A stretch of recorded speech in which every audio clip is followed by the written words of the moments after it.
Bonjour, je vous souhaite la bienvenue à ce café VAE de mai. Alors, notre thématique pour ce mois de mai, un point d'étape sur l'expérimentation Transition Pro Hauts-de-France. Alors, nous allons, je dirais, exposer, je dirais, effectivement, les résultats de cette expérimentation et une nouveauté, donc sur environ 35 minutes. Et nous répondrons ensuite aux questions que vous voudrez bien nous poser via le chat en ligne. Alors, je vois que tout le monde dit bonjour. Je vous invite aussi à vous présenter, la structure pour laquelle vous travaillez. Une fois cette présentation faite, nous allons naturellement vous l'adresser, par mail et si nous n'avons, pas le temps de répondre à l'ensemble des questions que vous nous posez via le chat en ligne, nous nous engageons à y répondre, via une foire aux questions qui vous sera adressée après ce webinaire. Alors, j'ai le plaisir donc d'animer ce webinaire en compagnie de 2 collègues de Transition Pro. Alors moi, je suis donc Béatrice Roland, responsable du DAVA de Lille et chef de projet Interval. Alors, je vais laisser mes collègues se présenter. Honneur aux Hervé? dames. Ah, bon, Ah, honneur alors, aux dames. Alors, Alors, Charlotte. bonjour à tous. Charlotte Sauvage, je suis responsable développement innovation au sein de Transition Pro de France.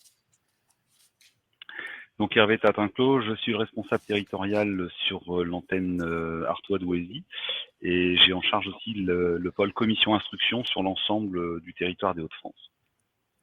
Merci à tous les deux pour votre présence. Alors, au sommaire ce matin, le financement de la VAE, un projet partagé, rappel sur Transition Pro Hauts-de-France, l'expérimentation en quelques chiffres, une jolie boîte à outils et les contacts.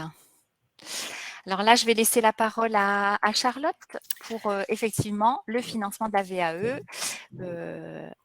Un En projet termes partagé. de, voilà, en termes de projets partagés. Voilà. En fait, l'idée pour démarrer ce webinaire, c'était de refaire un petit point par rapport au premier webinaire qu'on avait réalisé le 24 février, il me semble, hein, Béatrice, Oui, pour expliquer cette expérimentation VAE qu'on avait mis en place en lien avec la DRETS suite au financement de la VAE que nous avait été dévolu par le ministère suite aux ordonnances Covid et qui nous permettait de financer les dossiers de VAE qui s'est arrêté en juin l'année dernière. On a souhaité avec la DRETS avoir une continuité de financement dans un cadre expérimental qu'on vous avait présenté le 24 février, qu'on va un peu expliciter ici, mais avec lequel on va faire le lien, puisque très récemment, on a eu à nouveau l'autorisation par la ministre au sein de l'ensemble des transitions pro de France de pouvoir financer la VAE. Donc du coup, notre expérimentation qu'on a commencé en janvier avec l'objectif de faire le tuilage entre les financements et éviter justement cette rupture de financement, eh ben on est plutôt satisfait parce que c'est exactement ce qui se passe. Du coup, en fait, ce schéma-là, globalement, pour montrer qu'il y a différentes possibilités de financement de la VAE et de voir à quel moment il s'agit de solliciter Transition Pro pour monter le financement. À partir du moment où c'est un projet qui est partagé avec l'entreprise, donc là on est sur la gauche du schéma, l'entreprise souhaite mettre en place une VAE collective ou souhaite aider son collaborateur à réaliser sa VAE. Il y a potentiellement des fonds au sein des OPCO, on l'avait vu lors d'un précédent webinaire. Donc voilà, il ne faut pas hésiter à s'adresser à l'OPCO pour vérifier la faisabilité de financement. Si on est dans une logique de reconversion, de sécurisation de parcours du salarié, là, on peut solliciter Transition Pro. Si le projet est en dehors de l'entreprise, on a deux leviers. Le levier tout à droite, qui est le levier CPF que vous connaissez. La VAE est ouverte de droit au financement CPF. Et à nouveau, la possibilité de financement via Transition Pro. merci Charlotte pour cette présentation. Alors, rappel naturellement sur votre organisation, Transition Pro Hauts-de-France. Là, je laisse la parole à Hervé. Oui, donc là, c'est moi qui m'y colle. Donc, Transition Pro au service des salariés des entreprises. Alors, je vais vous exposer très rapidement les différentes missions que nous menons. Donc, celle qui est la plus connue, je pense, de toutes et de tous, c'est le financement des projets de PTP, projets de transition professionnelle des salariés. Mais nous avons d'autres missions en parallèle, notamment celle de développer des partenariats avec l'ensemble des acteurs de l'emploi. Ça peut être via des conventions avec des OPCO, avec les pouvoirs publics. Nous avons par exemple une convention avec la GFIP, etc., etc. Autre mission, l'analyse et l'anticipation des besoins en emploi des régions. C'est effectivement je dirais le leitmotiv qui guide un petit peu tous nos dispositifs, que ce soit le PTP, le démissionnaire, sur lequel je reviendrai peut-être après. Suivre la mise en œuvre du Conseil en évolution professionnelle, puisque nous animons une commission sur le suivi du CEP. C'est une mission qui est dédiée aux transitions pro régionales. Garantir la qualité des formations financées, notamment via les certifications jusque fin 2021 Datadoc et désormais Calliope. Et puis veiller à la bonne mise en œuvre de la certification CLEA, puisque nous sommes maintenant en charge d'organiser les jurys de certification CLEA. Petit point sur la certification CLEA, nous sommes la région en France qui avons le plus de certifications CLEA, puisque nous frisons les 4000 par an, si je ne me trompe pas, ce qui nous place quasiment au double de la région numéro 2 dans le classement. Très bien. Voilà pour nos missions. Avec 5 dispositifs particuliers. Donc 5 dispositifs Transition Pro, je vous donne les chiffres un petit peu 2021. Donc le projet de transition professionnelle, je vous rappelle, pour ceux, alors je sais qu'on doit pas trop regarder vers le passé, mais c'est un petit peu l'héritier du congé individuel de formation, le projet de transition professionnelle, on va pas revenir dessus, avec quelques aménagements. Vous avez le projet des missionnaires, donc qui est un projet qui date de fin 2020, si je ne me trompe pas. Projet des missionnaires, donc soit pour la formation, soit pour la création reprise d'entreprise. Donc 1100 dossiers en 2021. C'est un dispositif qui ne cesse de croître, puisque nous avons de plus en plus de dossiers. On a même rattrapé, je pense, sur 2022, en démissionnaire, le nombre de dossiers PTP. Alors, nous avons les transitions collectives. Donc ça, je laisserai Charlotte éventuellement, si besoin, présenter le dispositif de façon plus complète, puisque c'est quand même son bébé. Les certifications CLEA, 3969, vous voyez, je vous disais un petit peu moins de 4000, mais je vous ai pas menti. Et puis, les VAE, 385 pour l'année 2021, sachant que l'expérimentation 2021 n'a eu lieu que du 1er janvier et s'est terminée le 30 juin. Très bien. Merci pour ces chiffres, Hervé. Alors, Transition Pro, donc qui était une expérimentation, comme l'a présenté Charlotte tout à l'heure, qui est maintenant une solution. Oui, alors du coup, lettre de la ministre du Travail le 22 avril qui, donc je vous le disais, a réautorisé l'ensemble du réseau des transitions pro à financer la VAE. Du coup, ce qui est très bien pour nous, parce qu'on avait recommencé à lancer la machine, comme disait Hervé, 385 VAE financés à fin juin 2021. Juin à décembre, voilà, un petit trou dans la raquette. Et puis, pendant ce temps-là, nous, on a travaillé avec la DRETS pour mettre en place la fameuse expérimentation qui nous permettait de financer un certain nombre de dossiers qu'on a dû critériser dans un premier temps. C'était l'objet de notre premier café VAE en février, et que du coup là on tuile avec un dispositif qui est un petit peu plus d'ordre général et qui nous permet de financer des dossiers autres que ceux restreints qu'on avait imaginés dans cette expérimentation. Dans tous les cas, l'objectif quand même sur les financements spécifiques qu'on a sur les Hauts-de-France, c'est de financer des projets rapides qui sont en lien avec un changement de métier, avec une formation, avec une reconversion, qui sécurise le parcours du collaborateur ou qui est en lien avec une entreprise et qui permet à l'entreprise de mettre en place une démarche de VAE collective au sein de sa structure. La solution Transition Pro, initiative du salarié ou de l'employeur, avec une logique de préservation du CPF. Donc, c'est-à-dire qu'on ne vient pas ponctionner le CPF. D'où cette logique de se dire, on vient financer un dossier par Transition Pro à partir du moment où peut-être on aura besoin du CPF à l'issue, soit parce qu'il y a une validation partielle, soit parce que il y a un projet de formation complémentaire qui permet de sécuriser et de faire une reconversion du salarié. Voilà, l'objectif est de favoriser la suite de parcours et du coup, dans cette logique-là, on ne vient pas ponctionner le CPF.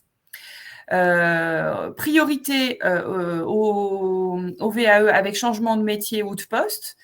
Un projet argumenté, c'est-à-dire que là, on vient quand même demander, quand le dossier est déposé sur notre système d'information, à ce que le collaborateur nous explique sa démarche de VAE. Là, elle fait un accompagnement VAE, il y a un premier diagnostic qui est posé pour venir nous demander son financement. Elle doit nous expliquer quel est son objectif, est-ce qu'il y a un projet plus global de changement de métier à long terme, qu'est-ce qui amène le salarié à entamer une démarche de VAE. Comme à l'accoutumée, sur l'ensemble de nos dispositifs, les demandes sont traitées par ordre d'arrivée. On vous le présentera et Hervé vous présentera notamment le process, mais il y a passage en commission paritaire pour ces dossiers de VAE, avec un forfait de 2 000 € par dossier. 200 € à la recevabilité et 1800 € ensuite à l'issue de l'accompagnement. Est-ce qu'on a encore l'autre financement qui est en cours, je me mets à la place des collègues qui nous écoutent. On était sur 1 800 € sur l'expérimentation. Aujourd'hui, on ne parle plus de 1 800 €. Tous les dossiers financés par Transition Pro à partir d'aujourd'hui, on parle d'un montant de 2 000 € comme l'année dernière. On est exactement dans la même… À partir du 1er juin, Béatrice. 1er juin, d'accord. Voilà. Okay. Oui, on a demandé justement à l'État de ne pas faire d'augmenter le forfait qu'on avait mis en place dans l'expérimentation de 1 800 €. On financera moins de dossiers dans cette enveloppe financière-là, mais ça nous semblait beaucoup plus cohérent pour que ce soit fluide vis-à-vis de vous, national, qui nous adressez des dossiers. Et puis, c'est nous qui, au regard du dossier, allons flécher le financement d'un côté ou de l'autre. D'accord. Ça veut dire que si j'ai un projet, mais qui ne m'amène pas à changer de poste ou de métier comme précédemment, je peux obtenir un financement de mon parcours de VAE. Tout à fait. Avec l'enveloppe nationale qui s'ouvre au 1er juin là. D'accord, très bien. Et d'ailleurs, il va y avoir une communication nationale qui va être lancée. Alors, Hervé, je crois que c'était hier, on nous avait annoncé un lancement officiel du dispositif porté par le réseau national des transitions pro. Donc voilà, vous allez entendre aussi parler de cette ouverture pour l'ensemble des régions. D'accord. Et on est parti jusqu'au 31 décembre ? On est parti sur 12 mois. 12 mois, d'accord. Ouais, la lettre nous donne sur 12 mois. Mais vous voyez, nous, notre financement DRETS va aller jusqu'à la fin de l'année. Mais bon, ça, c'est notre tambouille interne, entre guillemets. Oui. Ce qu'il faut que vous reteniez, vous, en tant qu'accompagnateur VAE, c'est que des solutions de financement existent. S'il y a un projet rapide, un changement de poste de métier, un lien avec l'employeur, nous, on fléchera sur notre convention régionale. Si c'est un autre dossier, comme les autres dossiers qu'on pouvait avoir précédemment, ce sera le financement classique. D'accord, merci Charlotte. Je pense que c'était important de rentrer dans ce niveau de précision. On verra au niveau des questions si on a encore du détail à donner. Alors là, en quelques chiffres, donc, les Oui, résultats de cette ben, expérimentation? voilà, en fait, cette expérimentation et cette ouverture financière nous a permis, depuis janvier, on va dire, mi-janvier, de pouvoir déjà communiquer sur le fait que en Hauts-de-France, on finance la VAE. Donc, on a créé le visuel que vous voyez, on a fait des articles sur les réseaux sociaux, notre site internet a été ouvert, notre système d'information a été ouvert. J'ai vu Sébastien Seguin, Ouais. qui est au C2RP connecté. Bonjour Sébastien. On a réalisé un podcast avec les C2RP où on a explicité un certain nombre de sujets, dont ce sujet du financement de la VAE. On a fait un communiqué de presse à EF. Donc, vous voyez, on a quand même recommencé à mobiliser entre guillemets la machine VAE. Et on le sent voilà, progressivement, des demandes qui commencent à arriver au sein des espaces territoriaux et qui vont, j'espère, le continuer. On a également mobilisé pas mal de partenaires et d'entreprises en organisant des webinaires. On en a fait 6 depuis le début de l'année. On a envoyé des informations aux accompagnateurs. L'équipe des chargés de développement sur le territoire, Hervé en parlait tout à l'heure, qui sont en charge du développement du dispositif Transco. Je ne rentre pas dans le détail, ce n'est pas l'objet du webinaire, mais en fait, ils sont aussi sur les territoires et ils font le lien avec les entreprises, avec les partenaires, pour aussi rappeler cela. Donc, du coup, c'est vrai que ça nous donne une force de frappe supplémentaire. Et puis, on informe les organismes de formation également sur le dispositif. Merci Charlotte. J'en profite pour saluer Sébastien au passage. L'expérimentation, toujours en quelques chiffres, hein, mais on en a Voilà, parlé donc tout en à fait, l'heure. Hein. on voit le dispositif monte tout doucement. On n'a que 12 dossiers. Donc, on en a ou on en a déjà financé 12. Oui. En tout cas, voilà, il y a des dossiers qui sont en cours de saisie. C'était aussi pour vous montrer que il ne faut pas hésiter à nous solliciter. On verra hein, si toutefois on a un afflux de demandes, on sera peut-être obligé de resserrer des critères ou voilà. Mais pour l'instant, la porte est ouverte, il ne faut pas hésiter. Oui, je pense que la démarche en Hauts-de-France, hein, si je peux me permettre, Charlotte, de rebondir, c'était de dire ça a bien fonctionné, 385 dossiers en 6 mois.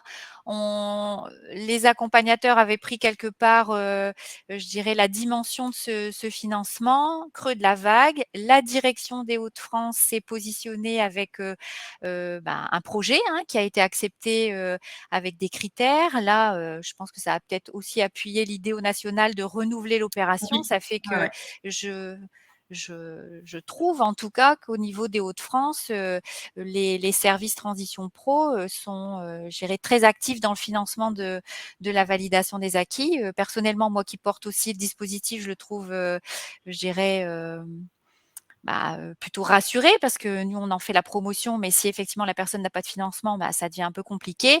Là, ce que j'entends, c'est, vous avez des solutions, ne pas hésiter, à vous contacter et entre guillemets, c'est du cas par cas, hein, puisque sur l'expérimentation, on était sur 1 800 €. Il y avait des critères au niveau, du niveau, hein, des personnes qui pouvaient en bénéficier et la première chose que vous avez dite en webinaire en février, c'est, c'était sur tel niveau, mais s'il y a des niveaux plus élevés, il y a pas de souci, vous déposez les dossiers puis on en discute en commission. Ça montre Tout bien à la fait. volonté, d'accompagner, les usagers des Hauts-de-France, dans ce dispositif et je trouve que c'est vraiment rassurant.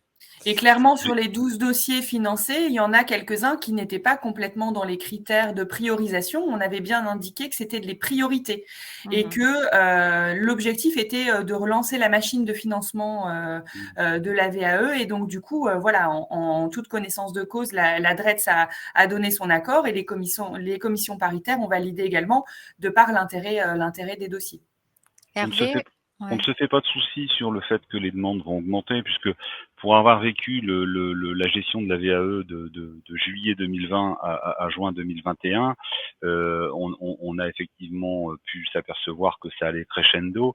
Et encore, 2020-2021, la plupart des accompagnants ont commencé par découvrir notre dossier dématérialisé, mais c'est le même qu'en 2021. Donc je pense que cette phase, elle va être beaucoup plus simple sur cette nouvelle vague de prise en charge par les accompagnants.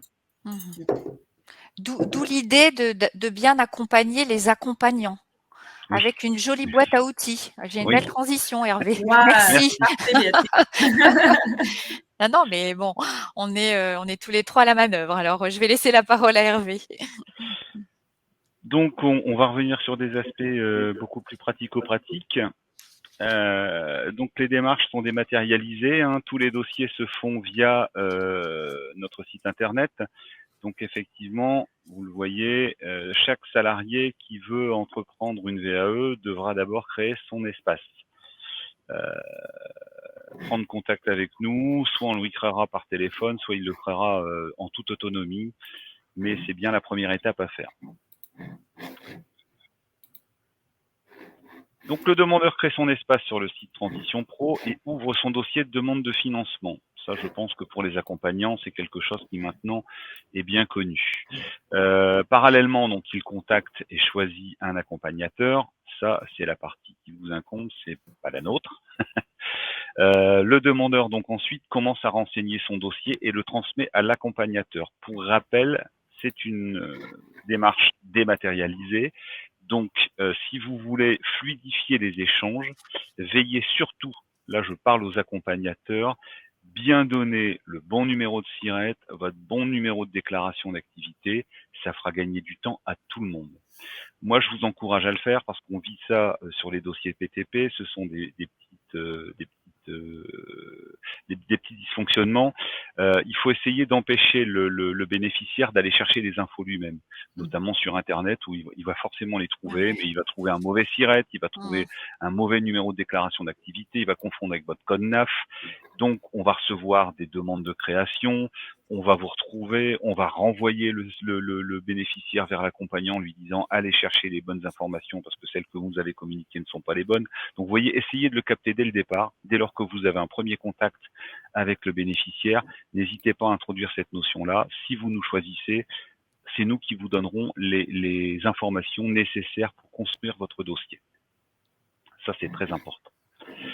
Donc, quand le bénéficiaire aura choisi son accompagnant, vous allez donc être prévenu que vous avez une partie dématérialisée de dossier VAE à remplir. Vous allez compléter votre partie.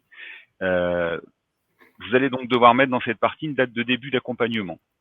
Alors, nous sommes très réactifs, mais nous dormons aussi la nuit et nous ne travaillons pas le week-end, donc on vous demande quand même d'être un peu vigilant. Je vous donnerai quand même quelques dates. La date limite de dépôt du dossier, je vais vous montrer un calendrier après. Il faut prévoir 1 mois avant la date de début d'accompagnement. Donc là, je vous donne un exemple. Pour ceux qui seraient tentés de mettre les dossiers en attente jusqu'au mois de juin, pour faire des devis à 2000 €, ne nous envoyez pas tous les dossiers le 1er juin à 2000 € avec un début d'accompagnement au 15 juin, parce qu'on ne les traitera pas pour la commission de juin, ça ne sera pas possible. Les commissions sont toujours en début de mois, donc on ne saurait pas gérer. Donc il faut viser plutôt la commission du mois de juillet, donc un accompagnement qui commence pas avant le 15 juillet. Voilà pour le calendrier. Les commissions, date de résultat sur Internet, samedi 11 juin, 9 juillet, 10 septembre, il n'y a pas de commission en août, 8 octobre, 12 novembre, 10 décembre. Les dossiers qui arriveraient après le 10 décembre seraient traités à la commission du mois de janvier 2023. Donc prévoyez quand même un petit délai pour le bon déroulement du dossier. Donc le dossier est instruit, présenté en commission donc le mois suivant. À l'issue de la commission, un courrier de notification est déposé dans l'espace du demandeur et dans l'espace de l'accompagnateur. En cas d'acceptation, ça c'est pas marqué mais je le rajoute, on demandera donc dans la notification au demandeur de signifier son accord et de le renvoyer. Et là, l'accompagnement pourra débuter. D'accord. En résumé, si j'ai, une demande, je complète mon dossier aujourd'hui en termes de Oui, délai? oui. Heu, on peut démarrer un accompagnement à partir de quand?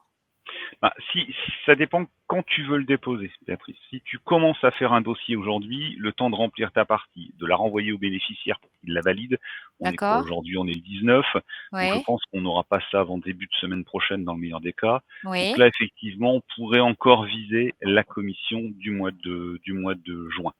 Parce que dans le tableau que tu donnais, enfin, je me mets à la place des personnes qui nous écoutent toujours. Là, on est sur des résultats. J'avais pas prêté attention, mais je pensais que Oui, c'était les dates de commission que tu avais non, mis non, dans le jamais. tableau.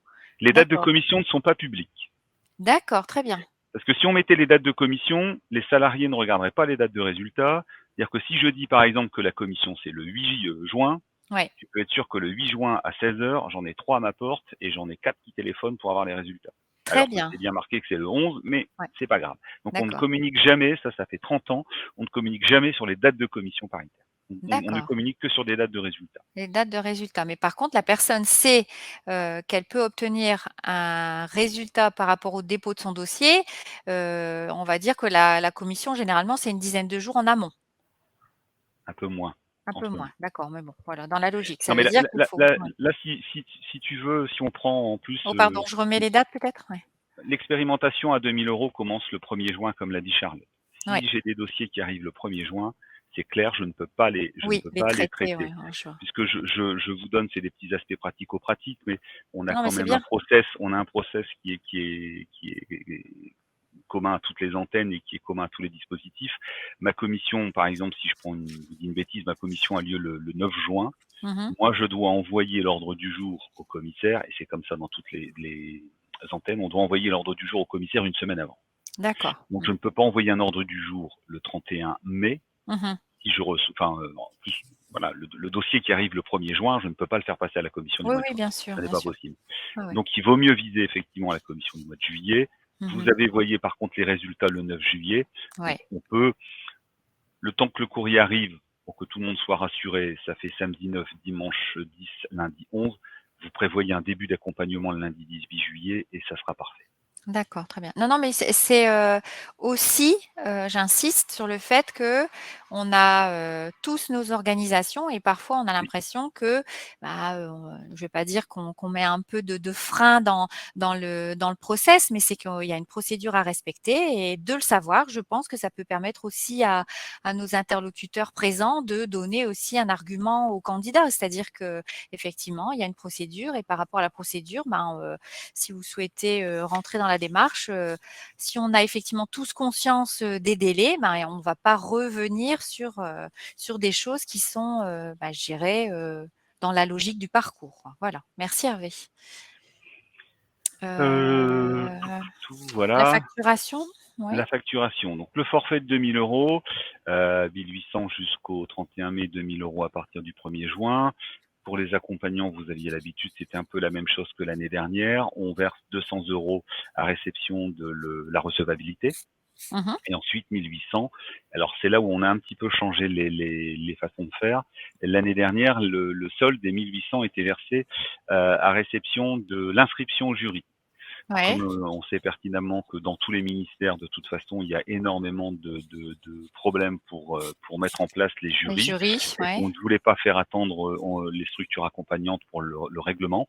On a modifié ça et on a fait donc la preuve pour débloquer le paiement, c'est le récépissé du dépôt du livret 2 auprès du certificateur. Ah, bah, c'est bien. Ensuite, Ouais. le délai dans lequel le certificateur va organiser et inscrire au jury, ça n'est plus de notre ressort. D'accord. C'est plus à l'ordre du jour. On est bien sur le récépissé de C'est dépôt de livret. dépôt La du livret personne 2. a déposé son livret 2. Voilà, L'accompagnateur peut bénéficier du solde, de de l'accompagnement. l'accompagnement. D'accord. Mais OK, avec bien entendu, il faut que l'ensemble de la prestation soit réalisé. oui, alors je reviens, ça c'est les mauvaises nouvelles, mais vous connaissez la notion de forfait. Ça Oui. peut être sympathique, comme ça peut être beaucoup moins sympathique. Je vais prendre le cas sympathique.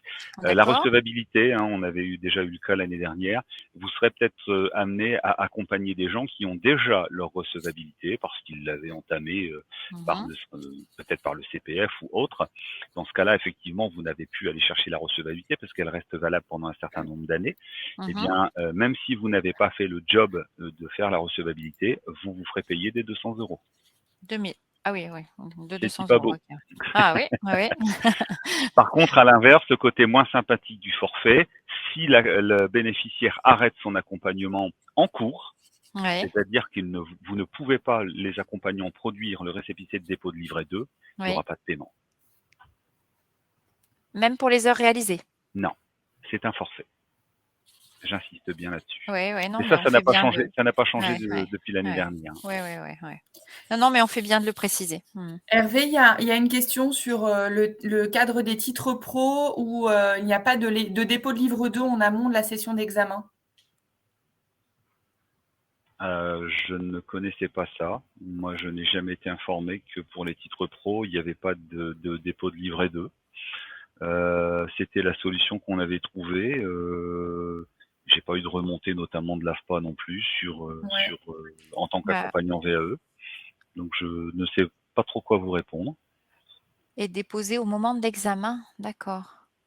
C'est un dossier professionnel. On ne parle pas de dossier de validation comme pour Donc c'est pas un l'éducation livret 2 nationale. alors. Bah Donc c'est non, on n'appelle pas toujours livret 2, hein, en fonction des ministères.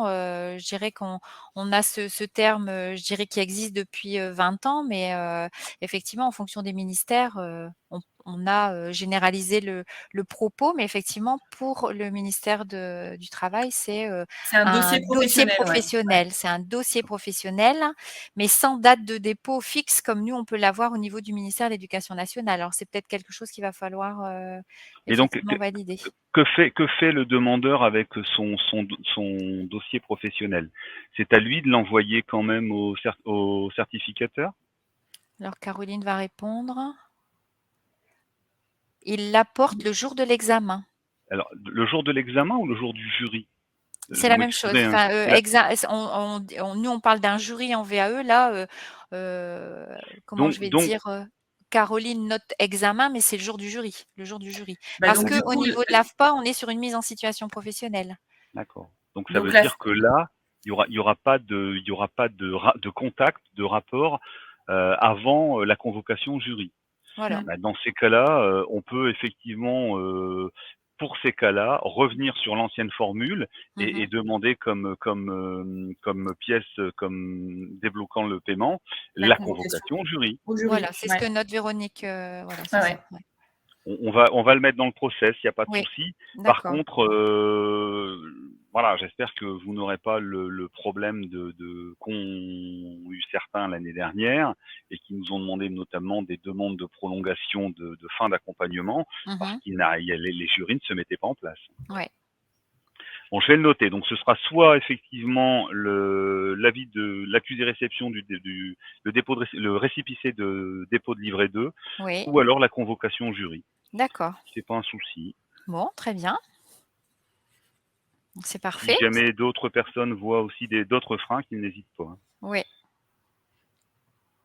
D'où Mais ça, je l'intérêt d'en échanger aussi, Ouais, dans ce ouais, type ouais. de comment je vais dire?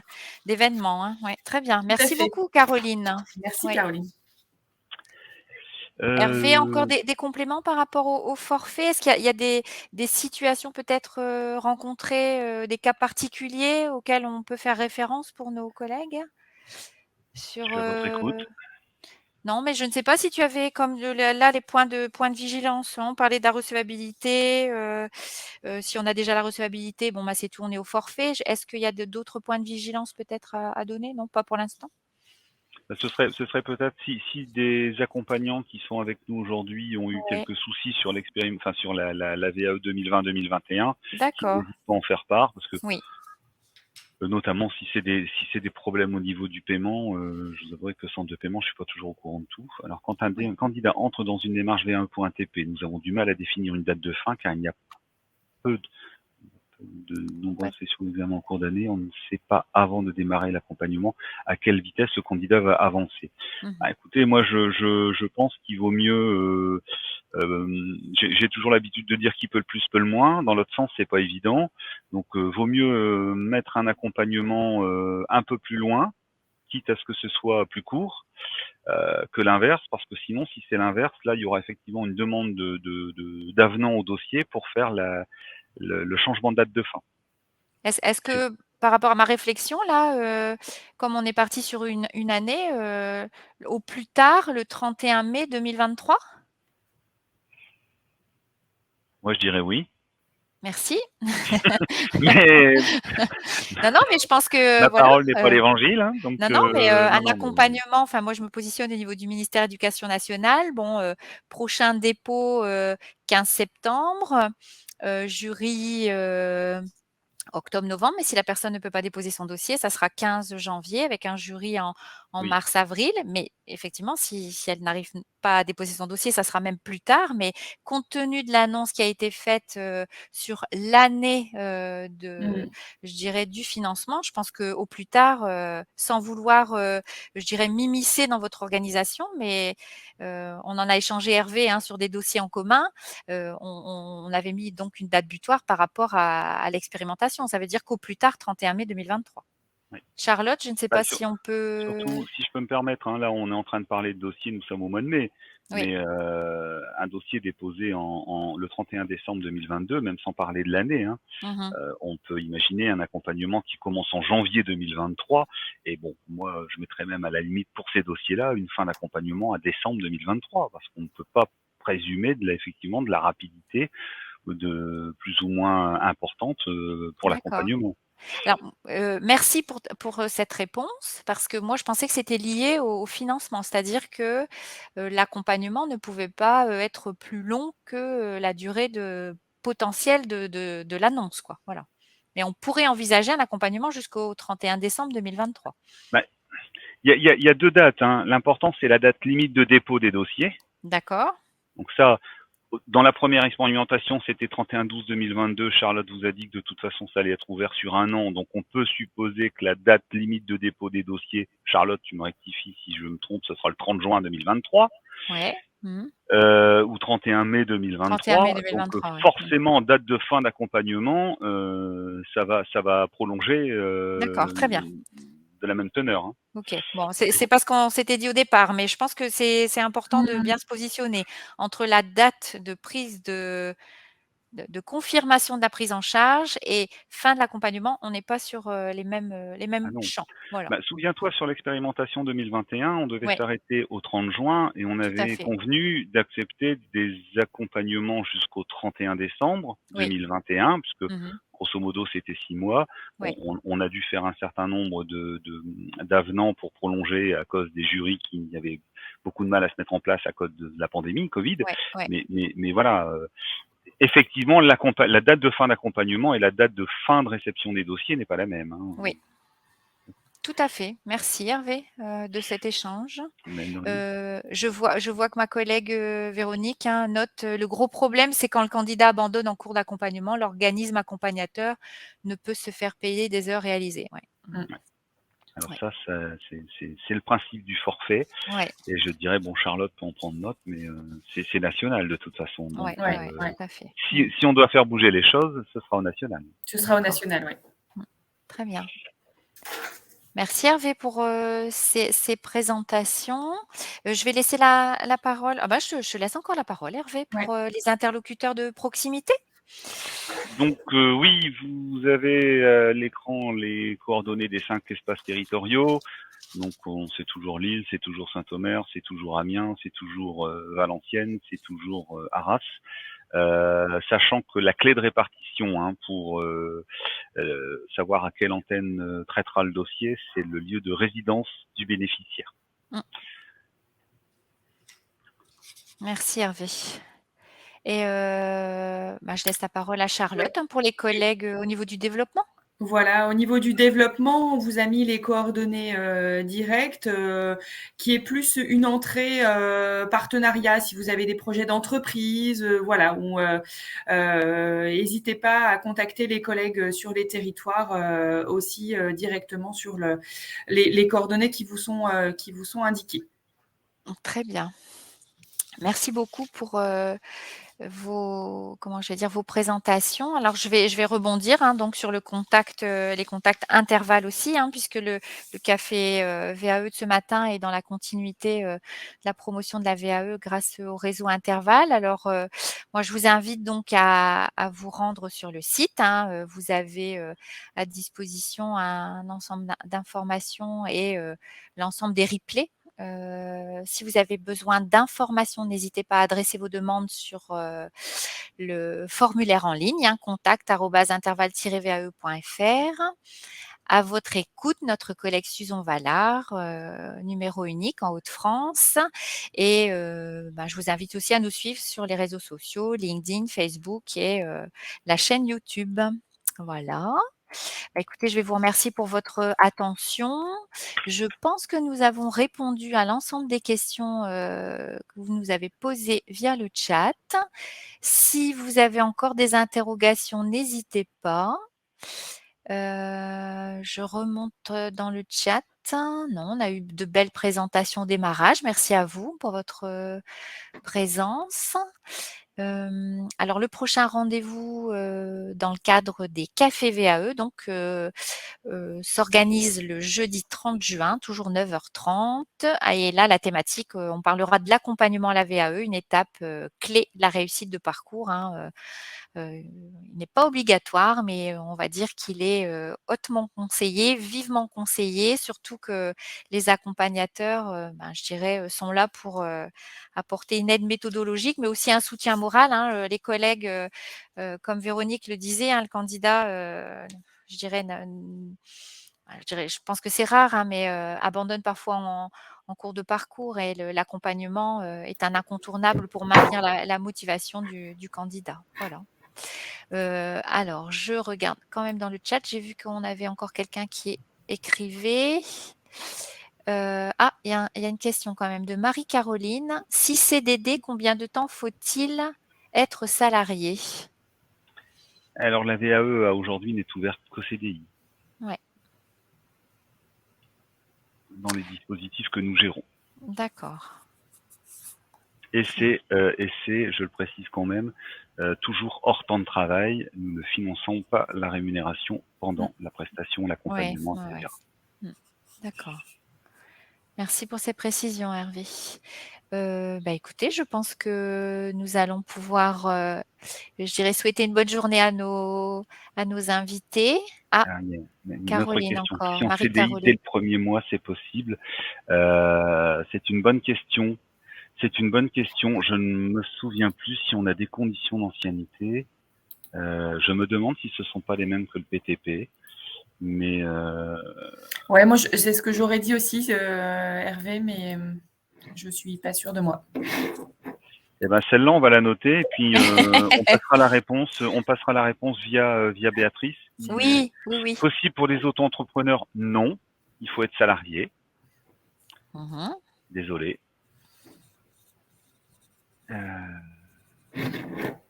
Alors je vais noter quand même. Oui, Hervé, je t'en prie. Ouais. Critères d'éligibilité. Merci Marie-Caroline pour vos questions. Et Véronique qui nous salue. Ouais. Vous souhaitez aussi une bonne journée, Véronique.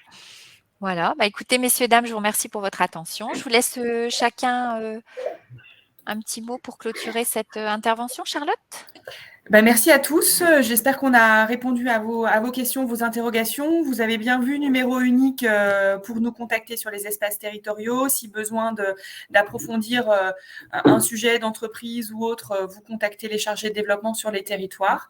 On est à votre écoute dans les deux cas et on espère vous retrouver très bientôt. Merci à tous.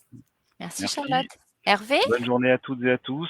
Je rebondis, oui, vous avez effectivement les numéros de téléphone de la plateforme. N'hésitez pas aussi parfois à utiliser les mails parfois, c'est beaucoup plus précis, beaucoup plus Une rapide. trace écrite aussi, les mails, c'est Oui, peut-être plus facile aussi de voilà. répondre, Hervé. Très bien. Oui. Merci à tous les 2 pour votre présence et je nous souhaite à tous beaucoup de parcours VAE. Voilà. Bonne Mais oui, journée. à très À Bonne bientôt. journée. bientôt. Au Au Au revoir. revoir. prochain au prochain café VAE donc. Merci beaucoup. Bonne journée. Au revoir. Merci.